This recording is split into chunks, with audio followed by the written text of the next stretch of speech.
Okay, this is another attempt, or my first attempt, at an idea I had recently. And it's called acting as an advocate, question mark. Acting as an advocate? So when I was about 14, I had a parents' evening at school, and my brother was too young to be left at home on his own, and so my dad stayed with him. And my mum brought me to the parents' evening.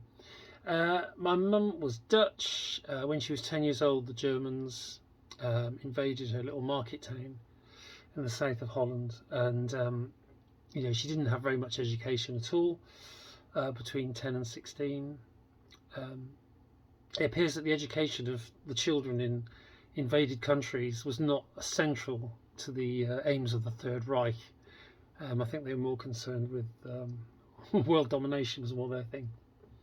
And then when just after they were liberated, and when my mum, was just sort of 15 or so, she had to leave school and worked in an office. There was so little money in the family, especially post-war. So she was required to do that to sort of make a contribution to the family finances. So at the parents' evening, things seemed to be going okay. I was generally seen as quite a diligent student, maybe a bit too quiet. However, one teacher, the physics teacher, she said that I didn't listen in class. She said I distracted others. She claimed that homework was not done to her satisfaction. Although I think I did it to mine. But I've been listening to this for a while. My mum asked the teacher what she could do, advise me to do. So turning it to the positive. She also asked the teacher what she, my mum, could do extra to help me.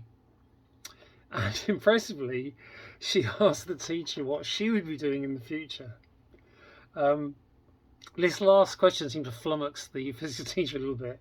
And I suspect now, looking back on it, with the benefit of which I suppose the parents even an excuse to wash her hands of me, as at some level I think she saw that I was, as regards physics, I was washed up at 14. It's a good chapter of my biography. But at the time, my 14-year-old self, I was really grateful to my mum for standing up for me and also steering the conversation from what was really kind of some sort of negative diatribe or character assassination even into more positive directions. And I thought she did this, although at the time I didn't. But looking back on it, I think she did it in such a polite way, in such a measured tone. At all times, she was very sort of diplomatic, and also that's soon I see now. I think that's a really intelligent manner, and also more importantly to me, to my 14-year-old self, she was acting as my advocate, sort of speaking truth to power on my behalf. Although the expression "speaking truth to power" I didn't come across for a long time. Now, recently, Stephen Barclay was made Health Secretary by the Prime Minister at the time, Rishi Sunak. It's in the autumn of 2022. Now, at this time, the nurses felt, and it was widely felt, their pay was falling behind the cost of living. And in the end, after many demands, they decided to withdraw their labour. And Barclay, I'll just remind you, he's Health Secretary at the time, made a couple of significant pronouncements. First, he said that the nurses should abide by the Independent Pay Review Body. Now, just how independent this review body is open to discussion. As I've looked it up, it comprises of 8 people, all of whom are from a management background.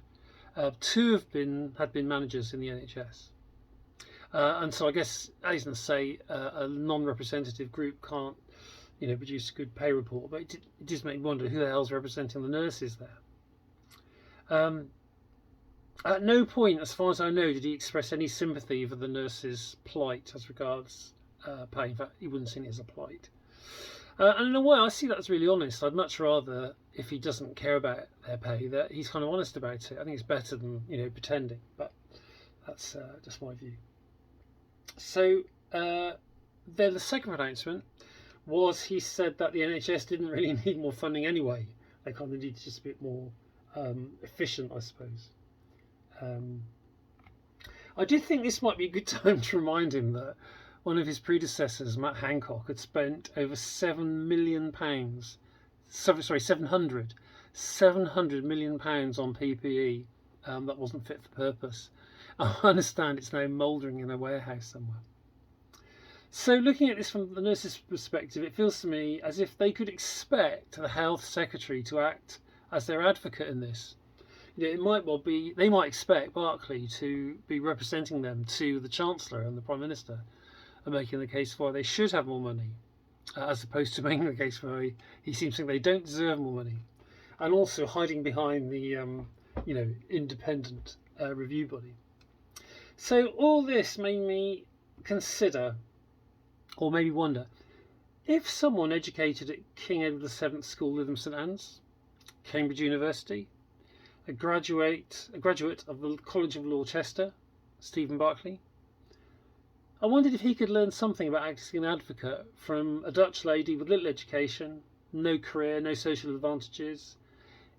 Did he, in what he's done so far, has he employed politeness, a measured tone, diplomacy, intelligence, and a loyalty not to the government, but maybe in the same way my mother was loyal to me and kind of got it, she needed to act as my advocate, maybe Barclay could see that his loyalty needs first to the nurses and secondly to treading the party line.